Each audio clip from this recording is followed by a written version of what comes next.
Hello दोस्तों, examination classes में आपका स्वागत है। हाँ दोस्तों, मेरे कंप्यूटर साइंस के अभ्यर्थियों, आज के सेट में आपको दोस्तों मिक्स क्वेश्चन मिलने वाले हैं। हाँ दोस्तों, जल्द से जल्द आपको मैराथन की वीडियो आपको मिलेगी। ठीक है, आज का सेट स्टार्ट करते हैं।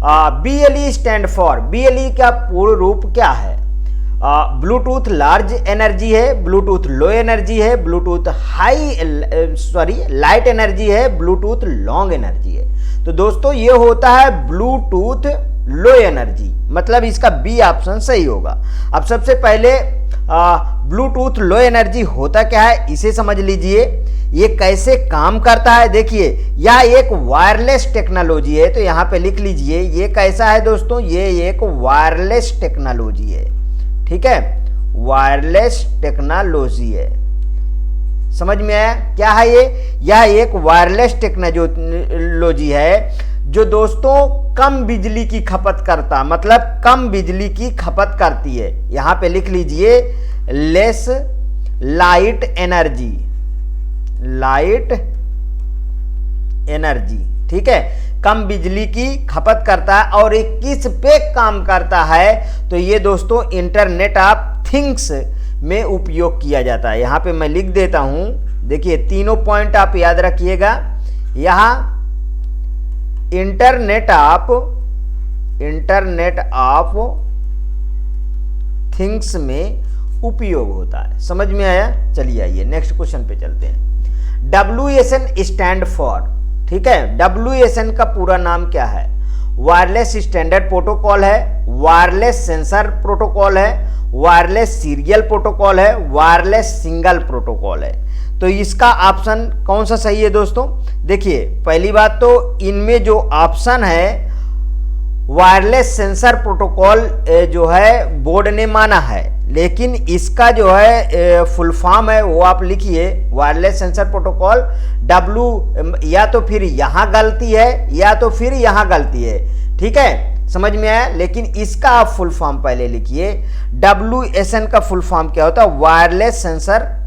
वायरलेस सेंसर प्रोटोकॉल नहीं, यहां पे नेटवर्क आ जाएगा। ठीक है, तो वायरलेस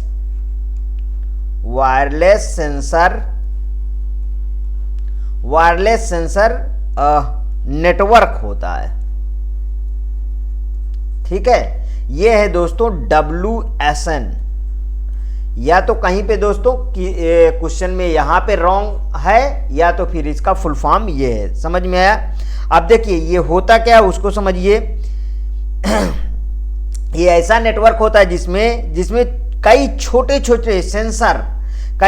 छोटे सेंसर वायरलेस तरीके से एक दूसरे में जुड़कर डेटा को कलेक्ट करते हैं। समझ में आया? डेटा को कलेक्ट करते हैं और फिर उसे फॉरवर्ड करते हैं। ठीक है, नेक्स्ट क्वेश्चन चलते हैं। A complex SCADA system has dot levels.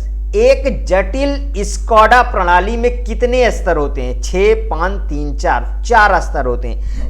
चारों स्तर को आप जानिए। ठीक है, स्काडा के पहला स्तर होता है दोस्तों फील्ड लेवल। पहला कौन सा होता है? वो होता है फील्ड लेवल। फील्ड लेवल इसमें क्या होता है दोस्तों? इसमें सेंसर और एक्चुएटर होते हैं जो डेटा को कलेक्ट करते हैं। ठीक है, इसमें क्या होते हैं? सेंसर और एक्चुएटर। कलर चेंज करके लिख दो, सेंसर। इसमें क्या होते हैं? Sensor and actuator. ठीक है, समझ में आया? दूसरा होता है दोस्तों, दूसरा होता है PLC या RTU लेवल। इसको क्या बोलते हैं? PLC या RTU लेवल। ठीक है, ये काम क्या करते हैं? ये दोस्तों डेटा को प्रोसेस करते हैं और फील्ड डिवाइसेस को कंट्रोल करते हैं। मतलब इसका काम क्या है? डेटा को प्रोसेस करना। ठीक है, तीसरा आप ले लीजिए सुपरविजन लेवल होता है। सुपरवाइजरी लेवल होता है ना, सुपरविजन नहीं, सुपरवाइजरी लेवल होता है। ये है स्कॉडा सॉफ्टवेयर, यही है। या मॉनिटरिंग और कंट्रोल का काम करता है। ये क्या काम करता है दोस्तों? मॉनिटरिंग एंड कंट्रोल का काम करता है। मॉनिटरिंग एंड कंट्रोल का काम करता है। चौथा है दोस्तों आपका इंटरप्राइज लेवल। इंटरप्राइज लेवल, ठीक है। इंटरप्राइज लेवल, यह लेवल डाटा एनालिसिस, रिपोर्टिंग और डिसीजन मेकिंग का कार्य करता है। यह क्या कार्य करता है? यहां पे मैं लिख देता हूं, data analysis reporting, data analysis reporting, data analysis reporting and decision making,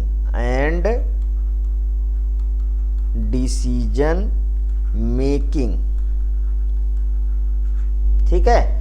और ये क्या काम करता है दोस्तों? डिसीजन मेकिंग का काम करता है। चलिए आइए नेक्स्ट क्वेश्चन पे चलते हैं। शायद समझ में अच्छे तरीके से इस तरीके के क्वेश्चन आए होंगे दोस्तों। मैं क्यों इस तरीके के थोड़ी से हट के भी क्वेश्चन ला रहा हूं, क्योंकि कहीं से भी क्वेश्चन आपके नेटवर्क वगैरह में पूछ लें तो आप जिससे डगमगाएं नहीं, फुल में फुल नंबर ला सकें।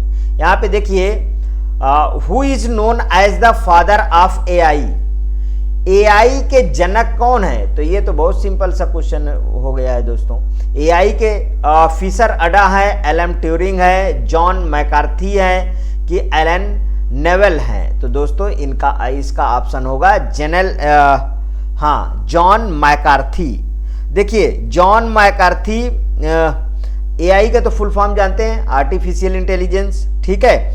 इन्होंने जॉन मैकार्थी ने 1956 में डॉट माउथ कॉन्फ्रेंस का आयोजन किया था। किसका आयोजन किया था दोस्तों?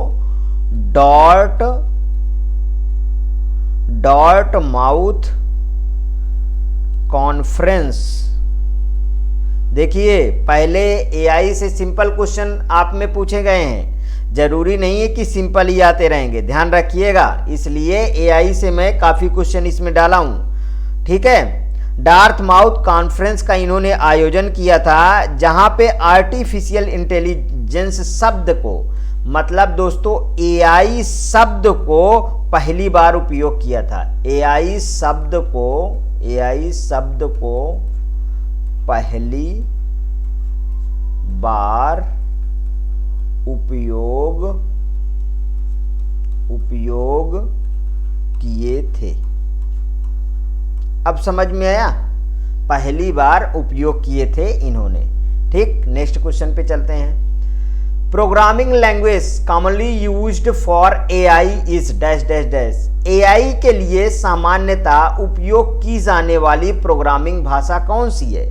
लिस्प है, पर्ल है कि प्रोलॉग है कि C++ है? दोस्तों वो है लिस्प, ठीक है, लिस्प। अब थोड़ी सी बातें हम लिस्प पे जानेंगे, ठीक है।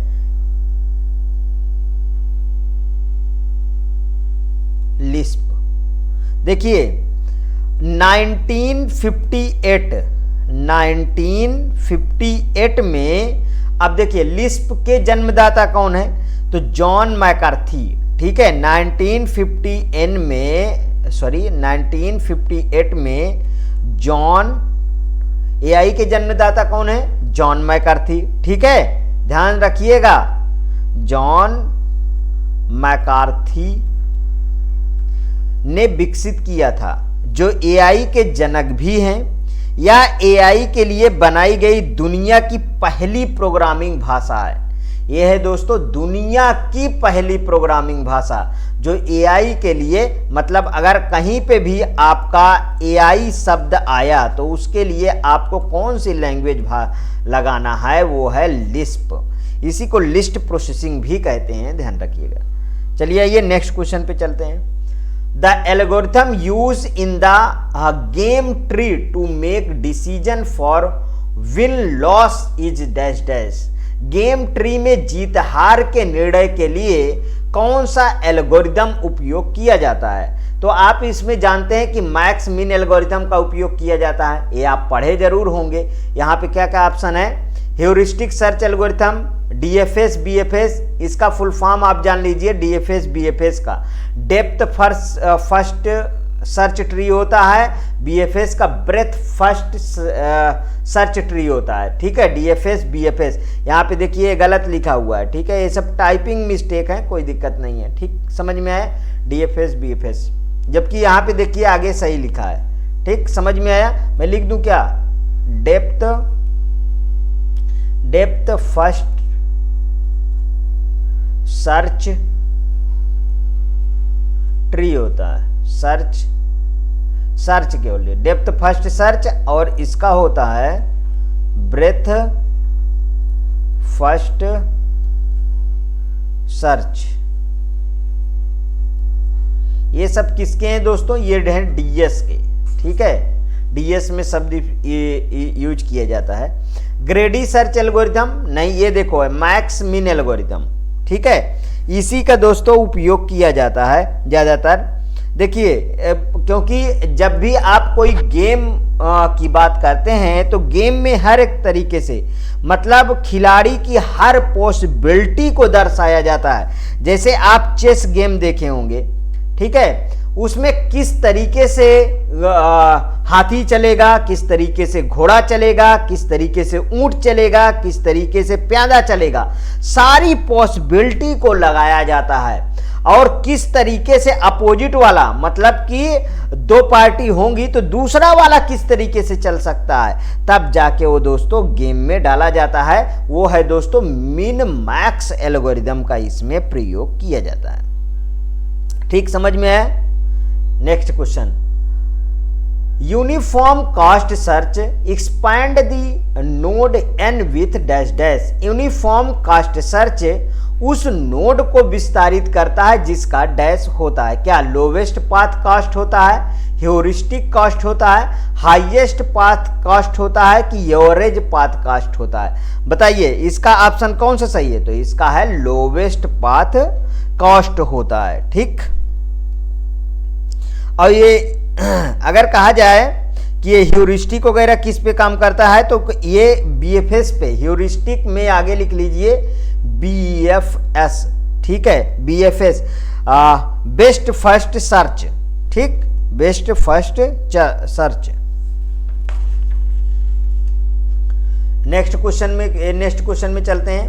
The process of removing detail from a given state representation is called. किसी स्थिति के निरूपण रिप्रेजेंटेशन से विवरण हटाने की प्रक्रिया को क्या कहा जाता है? एक्सट्रैक्शन कहा जाता है, एब्स्ट्रैक्शन कहा जाता है, डाटा माइनिंग कहा जाता है कि इंफॉर्मेशन रिट्रीवल? दोस्तों एब्स्ट्रैक्शन कहा जाता है, ध्यान रखिए।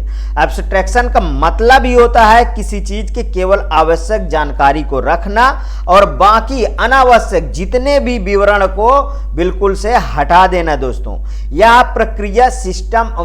प्रक्रिया मतलब अगर देखा जाए तो किस तरीके चलती है, यह प्रक्रिया सिस्टम को सरल और समझने में आसान भी बनाती है। ठीक है, next question, what does a first order predicate logic contain?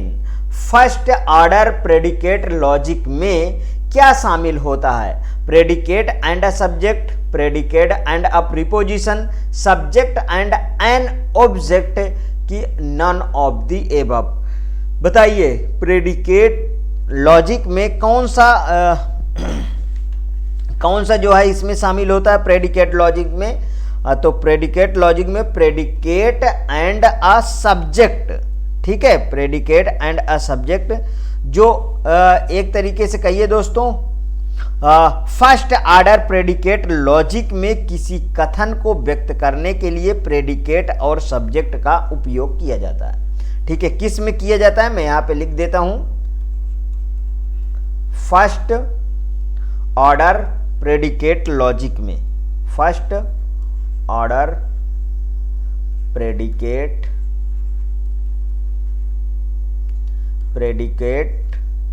Logic में इसी को बोलते हैं दोस्तों FOPL। ठीक है, ठीक, नेक्स्ट में चलते हैं। Which of the following can improve the performance of AI agent? निम्न में से कौन सा एआई एजेंट के प्रदर्शन को बेहतर कर सकता है? प्रिसीजन कर सकता है, सटीकता की, लर्निंग कर सकता है कि ऑब्जर्विंग कर सकता है कि ऑल ऑफ दी अबव। दोस्तों इसका जो है आंसर बोर्ड ने बी माना है। ये सब नए क्वेश्चन है दोस्तों, अलग अलग एग्जामों में पूछे गए जो आपके कंप्यूटर ऑपरेटर में डायरेक्ट छप सकते हैं, ठीक ध्यान रखिएगा। तो बोर्ड ने इसको बी माना है, लेकिन दोस्तों इसका बी ऑप्शन नहीं है, ध्यान रखिएगा, इसका बी ऑप्शन है। एआई की हम बात करें तो परफॉर्मेंस को बेहतर बनाने के लिए एआई जो है अपना परफॉर्मेंस को बेहतर बनाने के लिए तीनों को यूज करता है। क्या क्या यूज करता है? प्रिसीजन भी यूज करता है, ठीक है, प्रिसीजन यूज करता है, लर्निंग यूज करता है, प्रिसीजन यूज करेगा, लर्निंग यूज करेगा और ऑब्जर्विंग भी यूज करेगा, ऑब्जर्विंग भी यूज करता है। समझ में आया? तो दोस्तों इसका ऑप्शन जो है ऑल ऑफ दी एबव होना चाहिए, लेकिन बोर्ड ने इसका बी माना है। और हमारे अकॉर्डिंग कौन सा होना चाहिए दोस्तों? हमारे अकॉर्डिंग जो है इसका ऑप्शन ये वाला होना चाहिए, ठीक है, हमारे अकॉर्डिंग ये वाला होना चाहिए। नेक्स्ट क्वेश्चन, और आपको जो समझ में आता है आप अपने अकॉर्डिंग कमेंट बॉक्स में जरूर बताइए। यहां पे देखिए, Which of the following is a part of the 4 main types of e-commerce?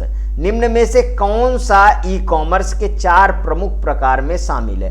अब दोस्तों देखिए, ई कॉमर्स आपके पेपर में बार बार क्वेश्चन, आपको 4-5 क्वेश्चन देखने को मिल जाएगा, ध्यान रखिएगा।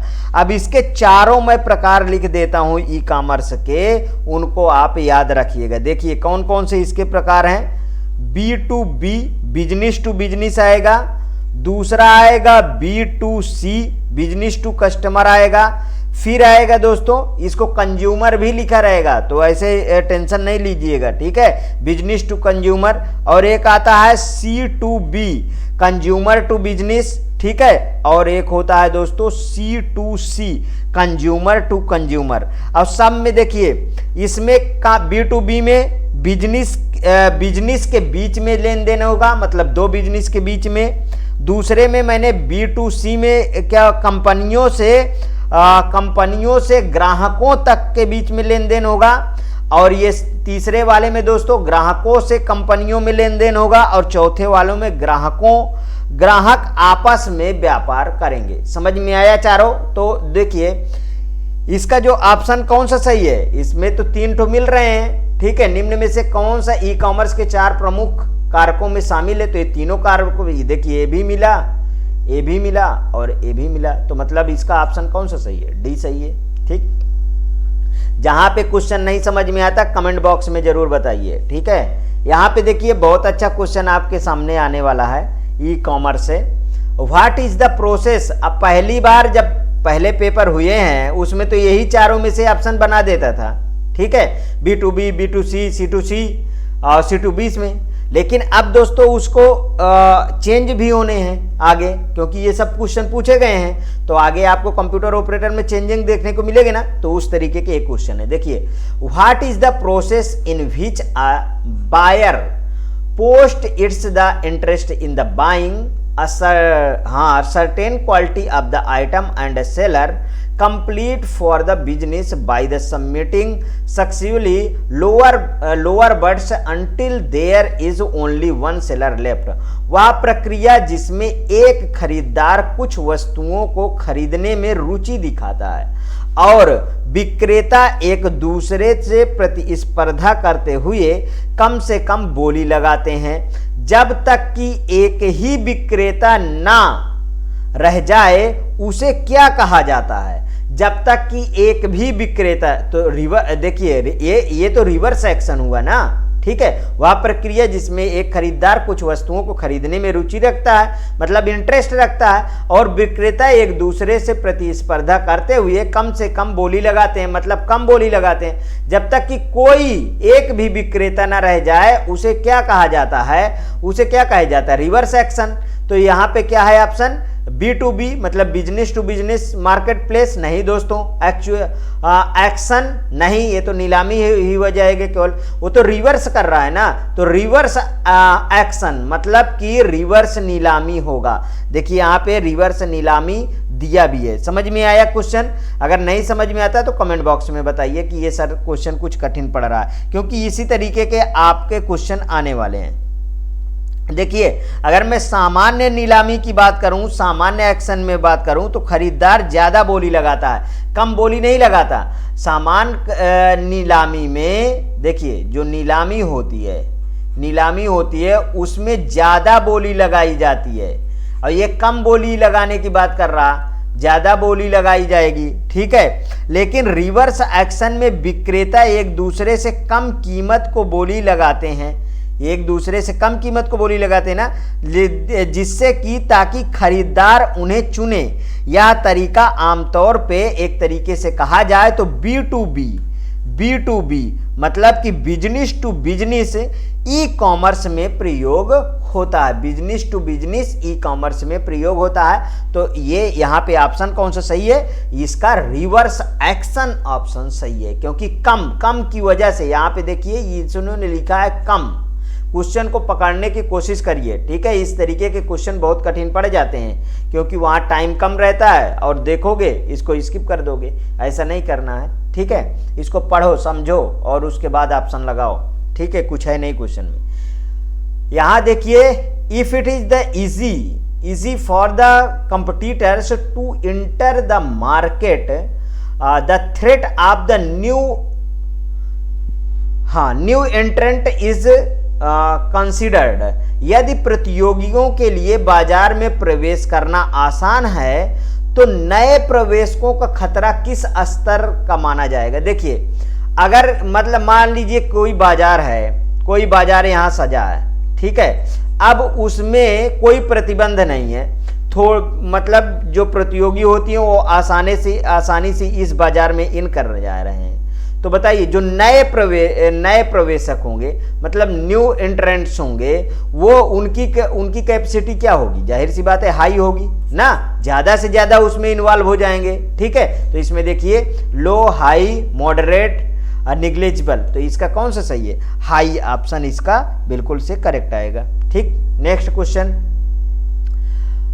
Which of the following refers to creating products tailored to individual customers? ऐसे उत्पाद बनाना जो व्यक्तिगत ग्राहकों के अनुसार हो को क्या कहा जाता है? कस्टमाइजेशन कह रहा था, एडेप्टेशन की डायरेक्ट मटेरियल की एक्शन कहा जाता है। तो दोस्तों वो कस्टमाइजेशन कहलाता है, क्योंकि वो जो उत्पाद बना रहा है, ठीक है, व्यक्तिगत ग्राहकों के अनुसार, वो तो कस्टमाइजेशन में आएगा ना। किस में आएगा दोस्तों? कस्टमाइजेशन में। जब किसी उस उत्पाद को विशेष रूप से किसी एक ग्राहक की जरूरतों को पसंद के अनुसार बनाया जाता है ना दोस्तों, तो उसे बोलते हैं कस्टमाइजेशन। मतलब एक ग्राहक होता है, कैसा होता है इसमें? एक ग्राहक की पसंद पे बनाया जाता है, की पसंद पे बनाया जाता है। सारे क्वेश्चन की थीम समझिए, ठीक है, ठीक समझ में आया तब उसके आंसर दीजिए। ये सब ई कॉमर्स के क्वेश्चन है और मस्त क्वेश्चन है। यहाँ पे देखिए, which form of the E market place brings together buyers and seller from the same industry? कौन सा ई मार्केट प्लेस प्रकार एक ही उद्योग के खरीदारों और विक्रेताओं को एक साथ लाता है? उसमें क्या होगा? हॉरिजॉन्टल लाएगा क्या? हॉरिजॉन्टल तो बिल्कुल नहीं आएगा। वर्टिकल, इंटीग्रेटेड, आइसोलेटेड, वर्टिकल लाएगा दोस्तों कि नहीं? वर्टिकल ही तो लाएगा, क्योंकि वर्टिकल मार्केट जो किसी विशेष उद्योग और क्षेत्र के खरीदारों और विक्रेताओं को एक साथ लाता है। ये कहाँ पे होगा? इसको थोड़ा समझ लीजिए, ये कहाँ पे होगा? ये हेल्थ केयर, ठीक है, हेल्थ केयर, ऑटोमोबाइल,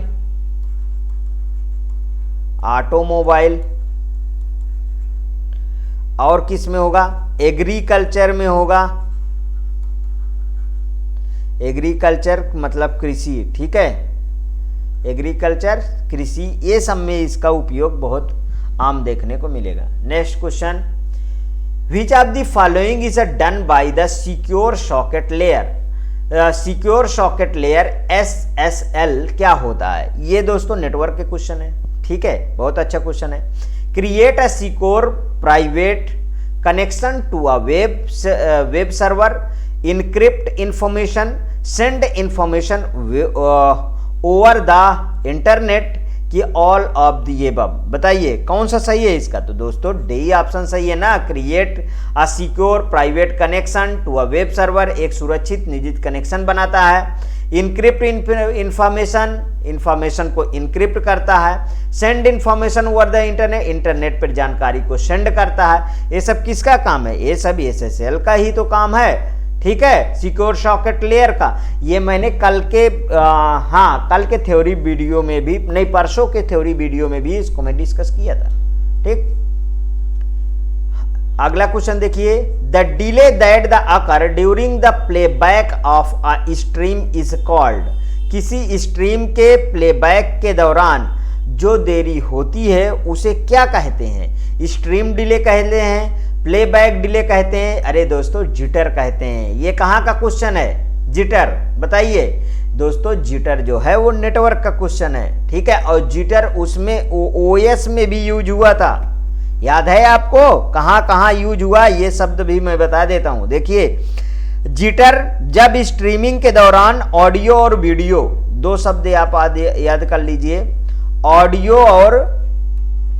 और वीडियो सही समय पर नहीं पहुंचता है, ठीक है, जिसमें रुकावट आ जाती है, मतलब एक तरीके से कहिए कि बाधा उत्पन्न हो जाती है, ठीक है, बाधा हो जाती है, देरी हो जाती है, तो इस देरी को जिटर कहा जाता है। इसी को क्या कहा जाता है दोस्तों, जिटर कहा जाता है।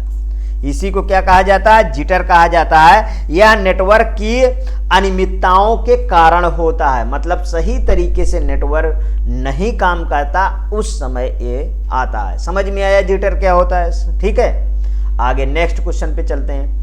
इन a tear down state of a real time streaming protocol is dash dash। Real time streaming protocol की टीयर डाउन स्थिति में क्या होता है, बताइए। The server resources for client, server delivers the stream to client, server suspend delivery of stream, की server break down the connection. बताइए इसका ऑप्शन, बताइए कौन सा सही है इसका ऑप्शन। दोस्तों इसका तो डी ऑप्शन सही होगा, server breaks down the connection. क्या कहा है क्वेश्चन में, real time streaming protocol tear down स्थिति में क्या होता है। हाँ दोस्तों डी ऑप्शन इसका सही होगा, क्योंकि टीयर डाउन, देखिए टीयर डाउन को थोड़ा समझ लेते हैं। सर्वर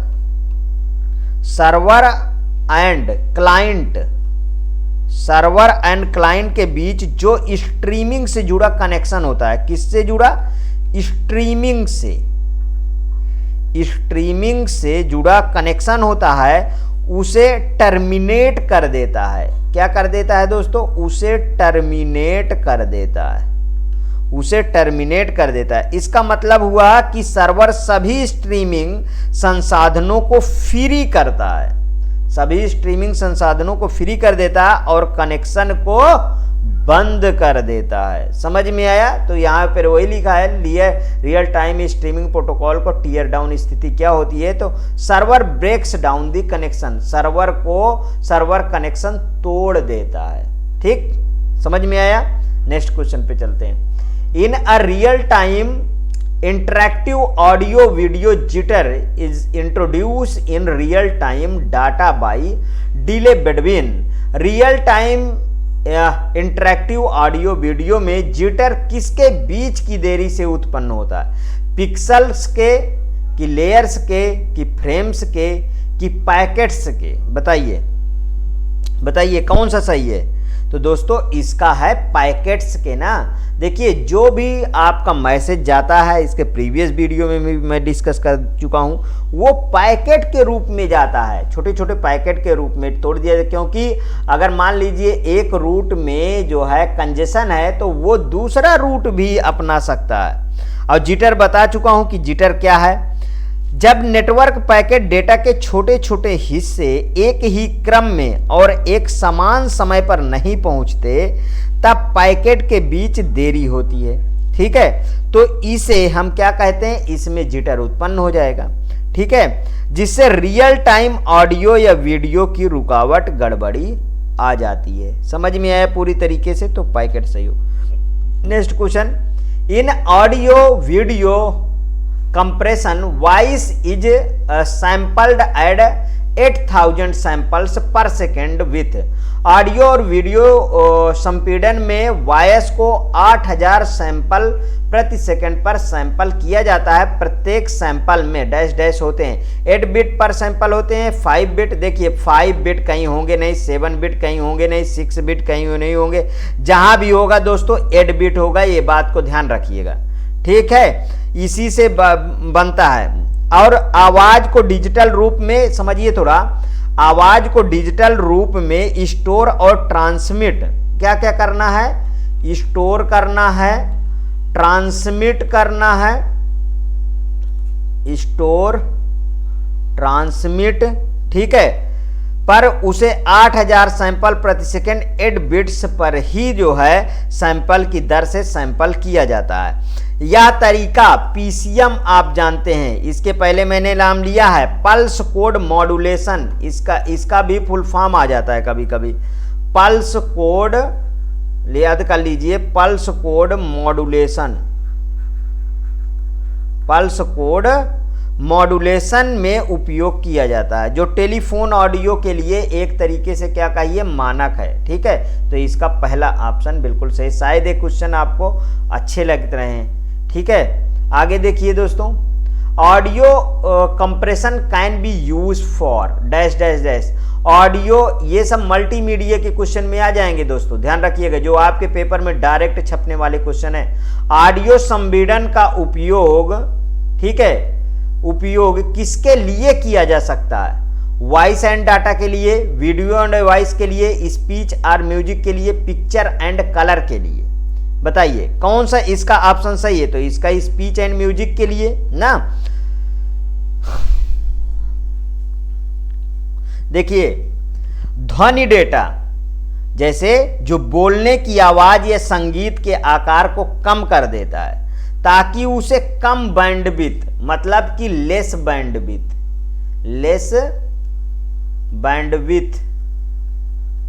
ठीक है, लेस बैंडविड्थ में ट्रांसमिट किया जा सके, लेस बैंडविड्थ में ट्रांसमिट किया जा सके, या स्टोरेज में कम समय ले। ठीक है, इसलिए स्पीच और म्यूजिक इसका बेस्ट ऑप्शन होगा। नेक्स्ट क्वेश्चन में चलते हैं। Each represents a particular colour, प्रत्येक एक विशेष रंग को दर्शाता है। फ्रेम में, कैरेक्टर में, पिक्सल वैल्यू में, कि नन आप दिए भाई साहब, यहाँ पे साफ साफ लिखा है कि रंग को दर्शाता है, तो किस में दर्शाता है, वो पिक्सल वैल्यू में दर्शाता है। ठीक है, किस में, पिक्सल वैल्यू में। इसमें कुछ बताने की बात है नहीं ना। आगे देखिए, dash is basically form of the pictorial representation. Pictorial representation किस में हो, एनिमेशन में होगा, फोटोग्राफी, एनिमेशन, ड्राइंग की क्रिएटिविटी, तो इसका बी ऑप्शन सही, एनिमेशन में होगा। ठीक है, समझ में आया। ये रहे आपके क्वेश्चन। इसमें कोई डिटेल देना है क्या, ये दोनों क्वेश्चन में डिटेल तो देना नहीं, इसलिए मैंने इसमें डिटेल नहीं दिया है। ठीक है, आगे देखिए, ये रहे आपके दोस्तों लगभग 25 या 26 क्वेश्चन।